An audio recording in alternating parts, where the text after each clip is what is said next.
यड्राव येथे अंमली पदार्थ विरोधी मोठी कारवाई करत शहापूर पोलिसांनी मेफेड्रॉन म्हणजे एमडी या अंमली पदार्थासह मोठा मुद्देमाल जप्त केला आहे। या कारवाईत एकूण 30,22,750 रुपयांचा मुद्देमाल हस्तगत करण्यात आला असून एका संशयिताला अटक करण्यात आली आहे। या प्रकरणी मनीष रामविलास नागोरी व 36 वर्षे राहणार प्रियदर्शनी हाऊसिंग सोसायटी यड्राव याला पोलिसांनी ताब्यात घेतले आहे।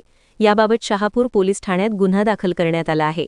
पोलिसांनी दिलेल्या माहितीनुसार दिनांक 5 मार्च 2026 रोजी सायंकाळी 4:30 वाजण्याच्या सुमारास शिरोळ तालुक्यातील यड्राव येथील प्रियदर्शनी हाऊसिंग सोसायटी परिसरात आरोपीच्या घरावर तसेच अपार्टमेंटच्या पार्किंग परिसरात धाड टाकण्यात आली।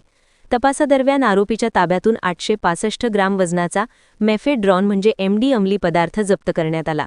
जप्त करण्यात आलेल्या अंमली पदार्थाची अंदाजे किंमत 25,95,000 रुपये इतकी आहे। याशिवाय आरोपीकडून 4 जिवंत अग्निशस्त्राचे राऊंड, हिकविजन कंपनीचा पांढऱ्या रंगाचा डीव्हीआर, स्टीलचा छोटा चमचा, इलेक्ट्रॉनिक वजन काटा, प्लास्टिक पाऊचचे 4 बंडल तसेच एक होंडा ॲक्टिवा दुचाकी आणि एक महिंद्रा स्कॉर्पिओ 4-चाकी वाहन असा मुद्देमालही जप्त करण्यात आला आहे। या सर्व वस्तूंसह एकूण 30,22,750 रुपयांचा मुद्देमाल पोलिसांनी हस्तगत केला आहे। या प्रकरणी शस्त्र अधिनियम 1959 मधील कलम 3 आणि 25 तसेच गुंगीकारक औषधी द्रव्य व मनोव्यापारावर परिणाम करणारा पदार्थ अधिनियम 1985 मधील कलम 8 क आणि 22 क अन्वये गुन्हा नोंद करण्यात आला आहे। ही कारवाई पोलीस अधीक्षक योगेश कुमार गुप्ता, अपर पोलीस अधीक्षक अण्णासाहेब जाधव आणि उपविभागीय पोलीस अधिकारी विक्रांत गायकवाड यांच्या मार्गदर्शनाखाली पार पडली।